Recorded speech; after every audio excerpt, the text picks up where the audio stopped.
Assalamualaikum warahmatullahi wabarakatuh.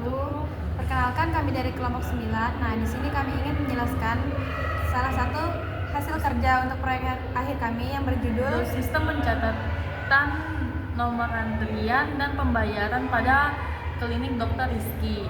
Nah, sebelum itu perkenalkan, saya Naila Salsabila Ramadhani dan teman saya Regina Tamesti. Nah, di sini kami akan menjelaskan yang pertama itu requirement analysis. Yang pertama adalah business requirement. Nah, apa aja sih yang dibutuhkan dalam bisnis yang kita bikin ini atau sistem yang kita bikin ini? Yang pertama itu mengelola data pasien secara terkomputerisasi. Yang kedua, mempermudah proses pendaftaran pasien. Yang ketiga, mendukung proses pemeriksaan pasien oleh dokter. Dan yang keempat, mengelola data pembiayaan pasien, menyimpan data secara aman dan terpusat. Selanjutnya, menghasilkan laporan secara cepat dan akurat dan meningkatkan efektivitas dan efisiensi pelayanan klinik. Selanjutnya ada user requirement. Yang pertama, nah user requirement pada sistem kami kali ini ada 3 user. Yang pertama itu ada pasien, yang dimana pasien membutuhkan sistem yang dapat mendukung proses pendaftaran pasien, menyimpan data pasien yang baik, mempercepat proses pelayanan, serta mempermudah proses pembayaran. Sistem user yang kedua itu adalah admin, yang dimana admin itu mengelola data pasien, mengelola data dokter, mengelola data pendaftaran, pemeriksaan, pembayaran, serta mengelola laporan klinik. Dan yang terakhir ada usernya, yaitu dokter, yang dimana dokter ini melihat data pasien, melihat data pendaftaran pasien, menginput hasil pemeriksaan, serta menginput diagnosa dan tindakan medis, serta resep obat. Selanjutnya ada fungsional. Yang pertama itu fungsional, kategori login, data pasien, data dokter, pendaftaran pasien, pemeriksaan dokter, pemeriksaan pasien, pembayaran, laporan, pencarian data, manajemen pengguna. Kebutuhan fungsional itu yang login, sistem dapat melakukan login sesuai hak akses pengguna. Yang kedua, sistem dapat menambah, mengubah, menghapus, dan mencari data pasien. Data dokter.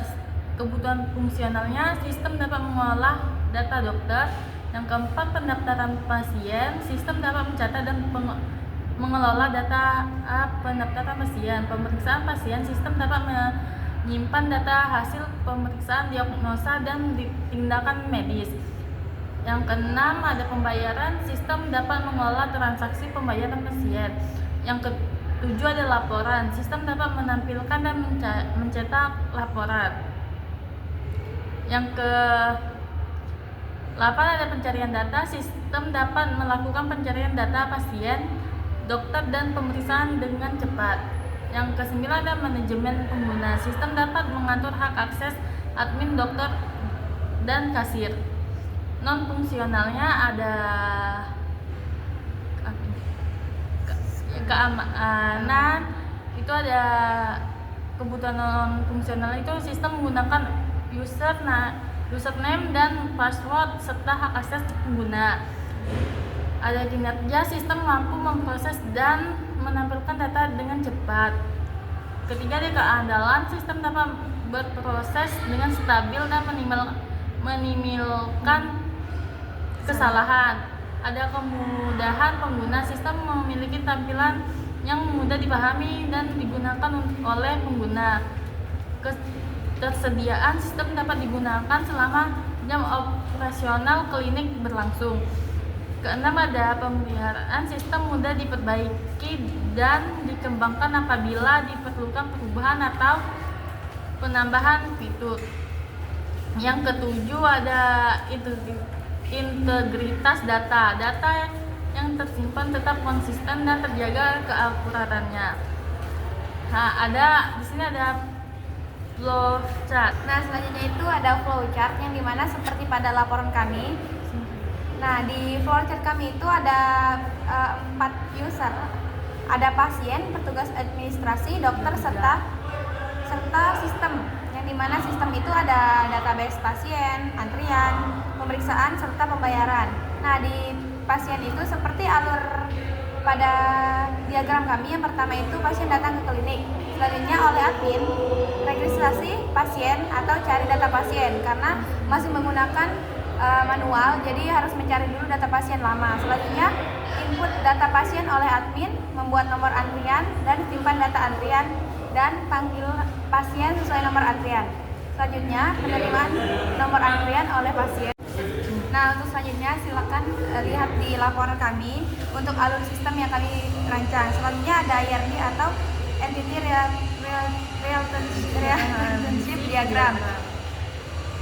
Nah, di sini ada admin yang mengelola antrian. Antrian dimiliki oleh pasien. Pasien menjalani pemeriksaan. Dokter melakukan pemeriksaan. Pemeriksaan menghasilkan pembayaran. Admin mencatat pembayaran. Dan selanjutnya akan ada di penjelasannya di laporan. Yang seperti kita ketahui di sini ada beberapa entitas yaitu admin, antrian, dokter, pembayaran, pemeriksaan serta pasien. Selanjutnya DFD level 0 atau diagram konteks yang dimana menunjukkan hubungan dan pertukaran dan data antara sistem dari tiga pihak yang terlibat. Yang pertama itu pasien, admin, dan juga dokter. Sistem ini digunakan untuk mengelola pendaftaran pasien, pengaturan nomor antrian, pencatatan hasil pemeriksaan serta pembayaran.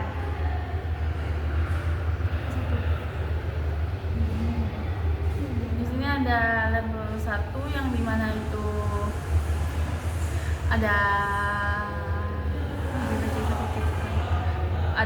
1.0 itu pencatatan pasien, 2.0 itu pengolahan nomor antrian, 3.0 itu pemeriksaan pasien, 4.0 itu pembayaran, dan 5.0 itu laporan.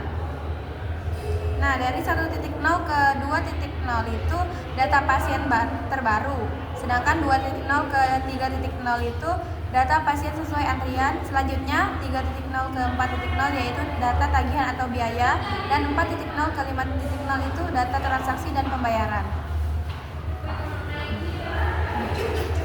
Sekian presentasi penjelasan dari kami. Kami akhiri. Wassalamualaikum warahmatullahi wabarakatuh.